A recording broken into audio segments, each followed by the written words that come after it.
I'd say that that's live. We'll just double check on our own channel to make sure that that's actually gone through.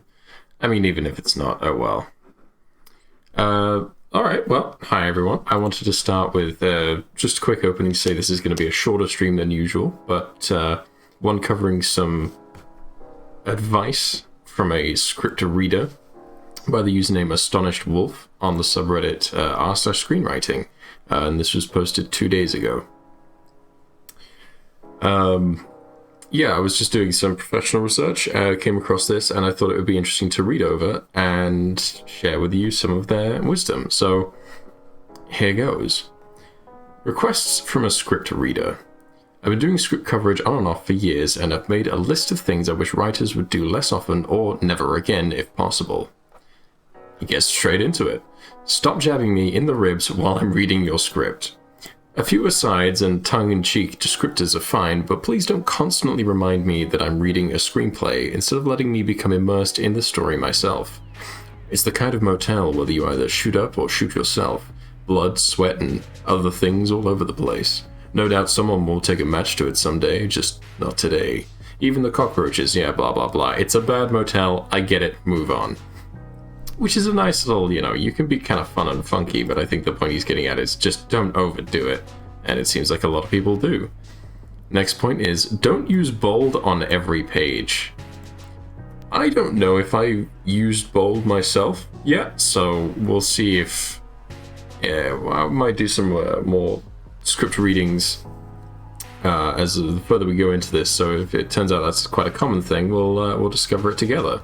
I remember from the Quiet Place script there was a lot in there, so, there's potential.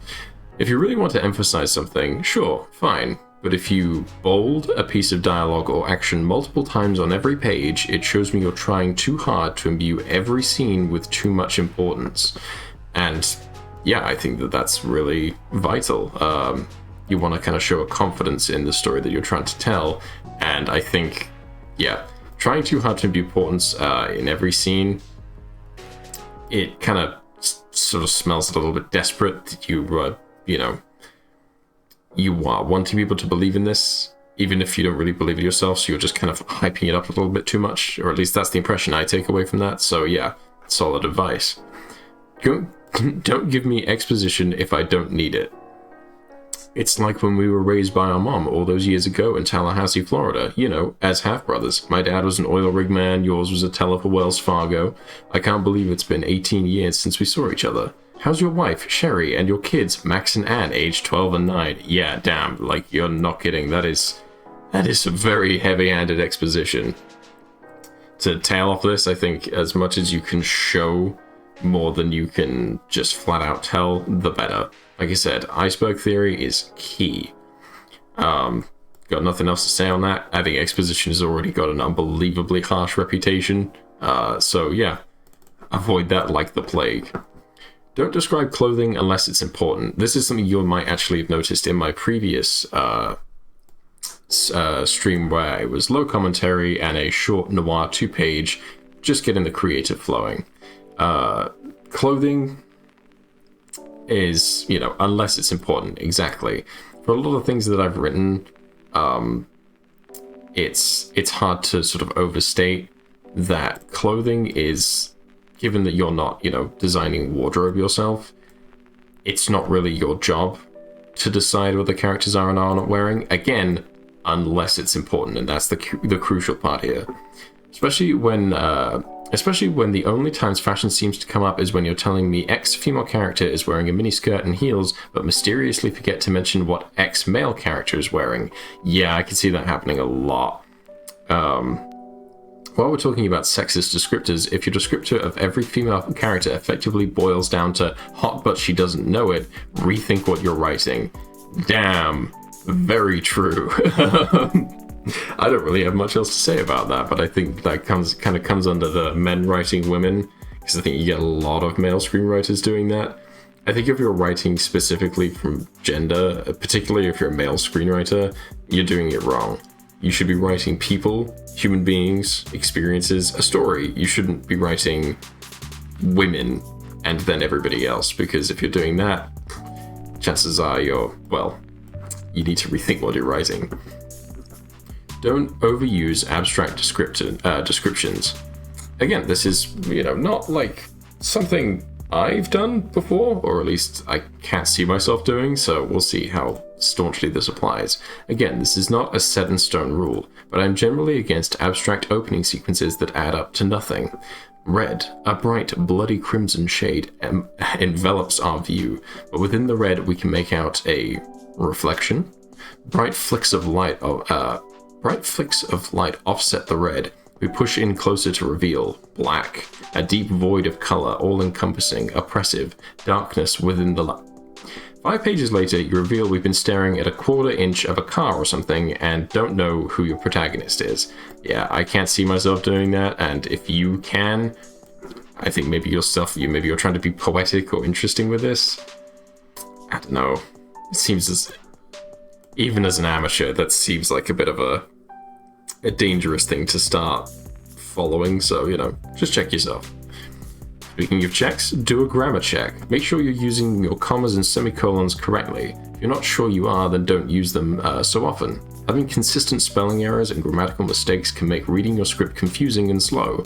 If I constantly have to reread a passage to make sure I understand what you're saying, that's not good writing. And I think that that's a pretty solid rule for just about every kind of writing, not just screenwriting. Fiction, non-fiction, poetry. Well, maybe if you're going to get arty-farty with it, then, definitely not. But this is pretty much a golden rule for just about every kind of writing, be it creative or professional. Make sure your characters relate to each other in different ways. Something I can't stand is when every interaction a character has, no matter who it's with, is always the same from beginning to end. Your hero's dialogue and overall attitude should not be identical in every scene. They should relate to their parents, their lovers, their bosses, their enemies, and even strangers differently.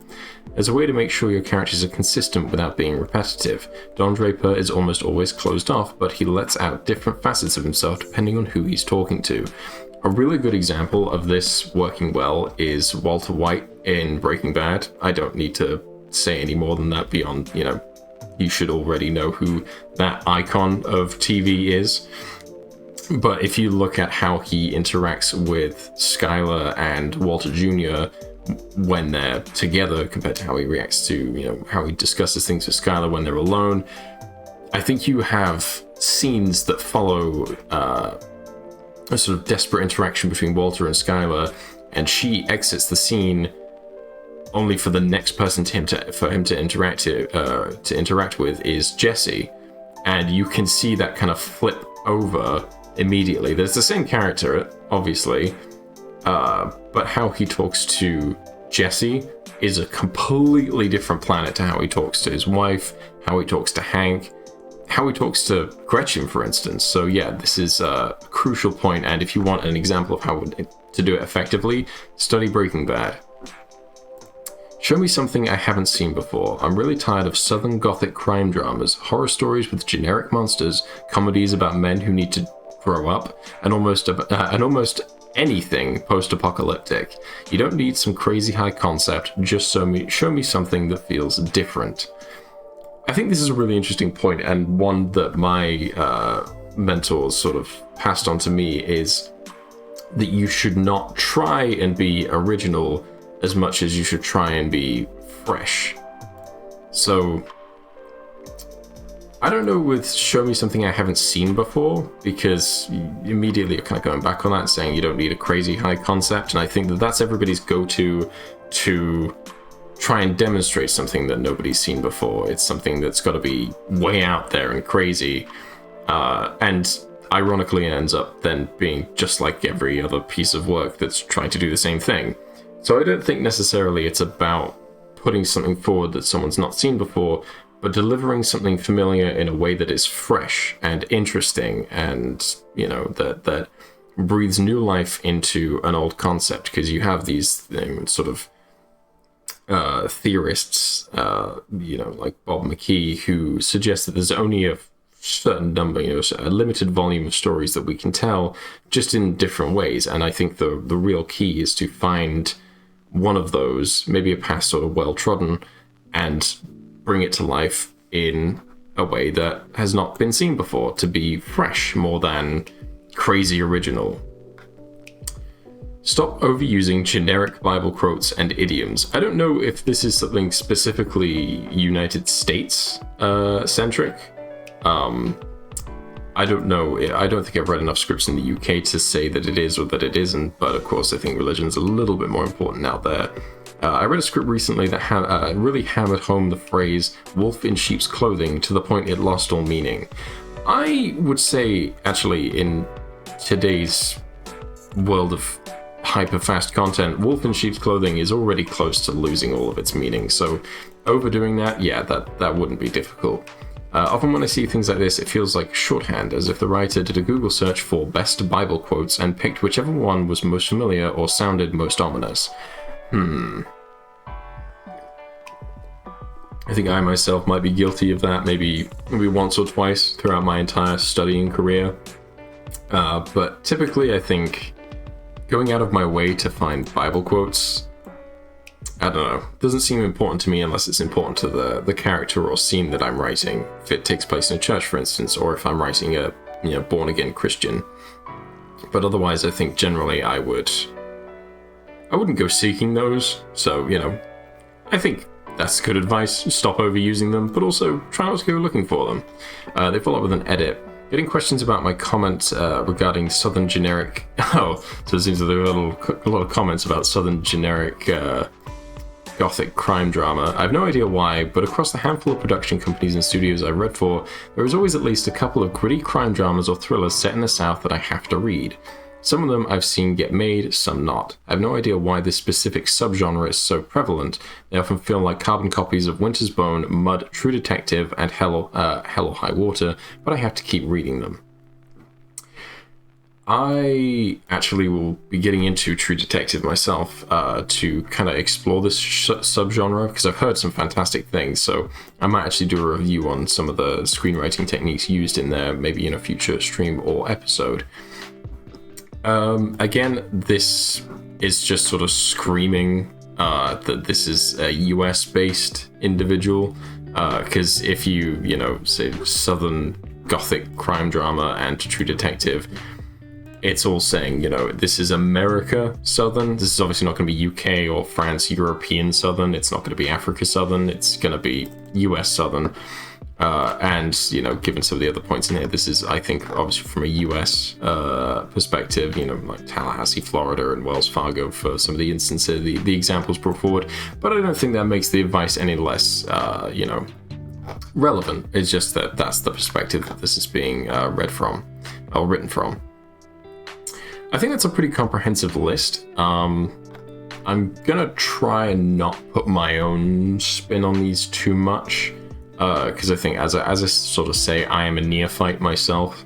So me sitting here and going, well, I don't think that's right, or I would do it differently, is, take it all with a pinch of salt, because I am in no capacity a professional. I've not been paid for a script, and I've not sold a script. This is very much ground floor for me, so, But I think a lot of this stuff, if you're a good screenwriter, you'll be reading over some of this stuff and thinking, duh. Like, don't overdo it on exposition. Don't use, bold too much. Don't describe clothing. Again, some of this comes with training. I think some of it is also innate in the way that some people can, draw and illustrate fantastically, and then, and you get people like me who can, I can do a smiley face, and that's the extent of my artistic capability. And I think it's the same for writing and screenwriting. There'll be people who just are instinctively good at it, and I think there are people who will need training and need a little bit more sort of practice, and will need to learn these rules. I think for me personally, I would agree with just about everything on this. Obviously, I've said what I need to say about, show me something I haven't seen before. Is, I've already expressed exactly what I think about that, about the need to be fresh rather than original. So yeah, that was the first post I wanted to cover, and I think it's definitely well worth a look. It's got a lot of upvotes. In fact, have I not upvoted that? I suppose I haven't. I don't know if the user is up for answering any further questions on this, but if you check out the post yourself, I'll put a link in the description so you can go and check it out for yourselves, and maybe add your own comments, add your own questions. and that I wonder if the user will get back to you, because I think having an insider's opinion is unbelievably valuable. And then there's this second post, which actually is a sort of something I wanted to summarize for myself and actually weigh in on, because this is what I've had. Can professional readers weigh in on using we? This is by user Dippy Switch about a week ago. In my writing classes, using we see or we hear is frowned upon. It's seen as directing on the page, and the teacher says that you always just remove the we see and it will read just fine. Or just find another way of wording the line so it's strictly visual.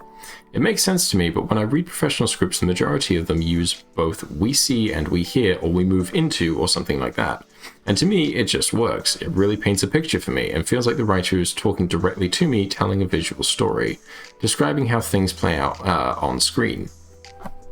I guess the difference is that these might be final/shooting drafts. But I want to hear from professional readers. I know you're on here. What you think about amateur screenwriters writing like that? Would you look down on it? Edit. Thank you for all those responses. Edit the half time reply. Many people. Yeah, okay, that's just for themselves. Now, I am not a professional reader. That's something I need to, I fall into the category of amateur screenwriters, very much so. So, this is my opinion. But I actually received the same advice. My mentor effectively laid down the law and, I almost refused to read scripts if we wrote we see or we hear on it. And much for the same reasons. I think from his point of view, he decided that it's lazy and that it can be reworded. Just find another way of wording lines so it's strictly visual. And I happen to agree. I think using we see or we hear is lazy, and I think that it should be reworded, because take this for example. The writer is talking directly to me, telling me a visual story, describing how things play out on screen. I suppose, but ask yourself, is that how you would tell a story to someone else? Like if you're telling them the story of I don't know, Interstellar. We see the shuttlecraft crash into the shallow water planet of Vinzenulon, whatever it is. I've seen that film once. Don't butcher me over but you know the scene when they arrive on their first planet that has that time dilation issue, and the longer they're down there, the longer I think they spend about 20 years our time in there due to the black hole. But the idea, if you say, I'm trying to tell the story and I say, when we see the shuttle crash onto the planet, it's very, it sounds shallow, it sounds fairly vapid. But I think, the light craft rupturing and shaking as it plummets through the atmosphere towards, a potentially bottomless ocean, something like that, something that actually does bring it to life, because telling a visual story, I don't know, there's something about it's stating the story rather than actually telling it, enacting it. It doesn't bring it to life, I think, is the cheap way out. And I think the important distinction here, the kind of clues, the proof's in the pudding, it's professional scripts that do this. And I think that if it's a professional script, it will be written by someone who has a bit of credibility or has a reputation in the industry, that they can get away with doing we see or we hear, because they will have written a mountain of scripts and would not need to work even half as hard. They know that they can email that over to Mr. Spielberg and say, hey, what do you think? It's not going to get put on a pile with the rest of them and, chucked out, in the weekly, paper recycling. If this is going to be, Mr. Cohen of the Coen brothers, if this is going to be, Craig Mazin, it's going to get handed to a director or a producer and they're going to read it fairly, without issue. Now, I don't have that kind of power. I think if I want to really capture a producer, or a line producer, or just any industry professional over my script, putting we see or we hear to them, I think is going to scream, I'm cutting corners. And it's also saying that, provided if they know my credentials or know that I'm coming from any kind of educated background, it will kind of scream out that I've taken any kind of advice on this and ignored it completely. That they say, well, I've been told that, we see and we hear is bad, but you know what? I don't care. And there's a little bit of that of like going your own way and carving your own path, and that's fine, you can do that. But it gets to a point where you're just sort of blithely and disrespectfully ignoring the advice of people who know better or are trying to put you on a better path. And I think that that's just kind of a bit of a red flag. So I think personally, for people like me, I would avoid these for now until you get the green light to say, all right, I can say we see or we hear. Avoid them. Work harder to make your scripts shine. If you want to put something out there that someone's not seen before, we see and hear a million times, a billion times. I wager it's on 99% of the scripts that get thrown out in the trash. So yes, you can see it in all the professional scripts, but these are the professional scripts. These are the ones that do get made. You don't see them on the scripts that get chucked out in the bin every morning. So you want to be the guy who shows a director something they haven't seen before. I think avoid this at all costs. And then, maybe 20 years into your career, you might be able to put, we see Jane get up from her coffee table and throw the barista out the window for, overcooking it. I don't know. There was one more point that I was thinking about before, and this comes from a different post. I'm not going to be reviewing any kind of ideas or scripts put on here because I think I wouldn't want someone to come along and offhandedly review my stuff without permission. So I think, but I did see one that was pitching this idea, and it was about, a struggling artist, big city, wasn't, it wasn't particularly original, wasn't particularly fresh. And I think that it got me onto this idea about writing what you know. And a lot of people sort of say, oh, well, write what you know. And I don't know. I think that that's wrong. I think that that's bad advice. I actually say don't write what you know and be prepared to be wrong about it. Write what you don't know and challenge yourself. Otherwise, how else will you learn? Now, if what you know is, if your full-time job is working in the SAS and you have a part-time passion for making banana bread, putting on screen an SAS raid of a Warburton's factory, I think would be really entertaining.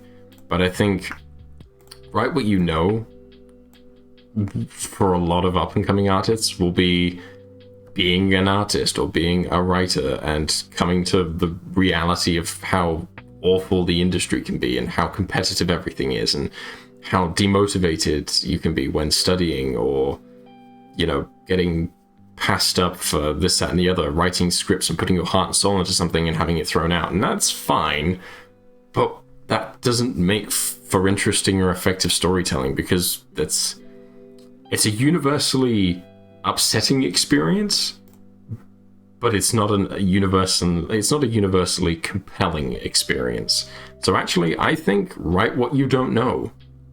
I think challenge yourself to write something that you have no idea how to write about. I mean, I don't know the first thing about counterterrorism, and I wrote a counterterrorism procedural pilot, and I got the highest marking I'd ever received, out of my entire, university career out of that. So I think challenging yourself to go outside the box and, do some research. You don't know anything about train spotting. Hey, title drop for movies there. You don't know anything about train spotting? Well, you think it's boring. All right, fair enough. Then go learn about it.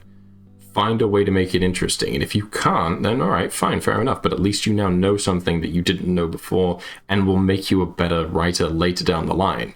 Because you may have a character who is waiting on a platform in Tokyo and sees this maybe like a sort of metro train coming up And what you learned about train spotting ages ago, there could be, you know, an international train spotting enthusiast on the platform there to deliver the theme stated. You know, it all adds up and it's all grist to the mill. So I think really dig down if you want to be serious about this. Dig down and be brave. Decide you're going to write about what you don't know. And that is at least one step on the path to showing someone something they've not seen before. You know, I don't know the first thing about how to, you know, restore like classic racing cars. I wouldn't know where to find one. If I did find one or the frame of one, I wouldn't know where to begin. I wouldn't know how to buff, polish. I wouldn't know how to get rust out. I wouldn't know where to get car parts, you know, how to fit the suspension together. I wouldn't know how to build a car. I wouldn't know how to restore a car. But if I want to write a feature film about someone restoring a car and the narrative that goes with that, the importance of it, and why ultimately getting that car to turn on and run and show up to the track on the day that it's supposed to, and it means the world to the protagonist, then I've got to learn how to put a car together because it makes compelling storytelling. So yeah, I think what I would put into this is write what you don't know, take risks, because you can afford to. Like, the worst thing that's going to happen is what's going to happen if you play it safe.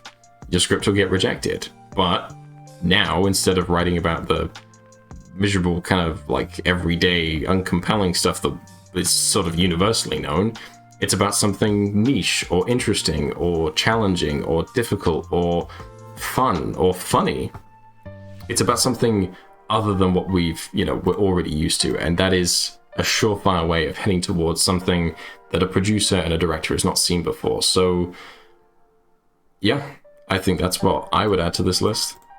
Be prepared to, you know, write about what you don't know.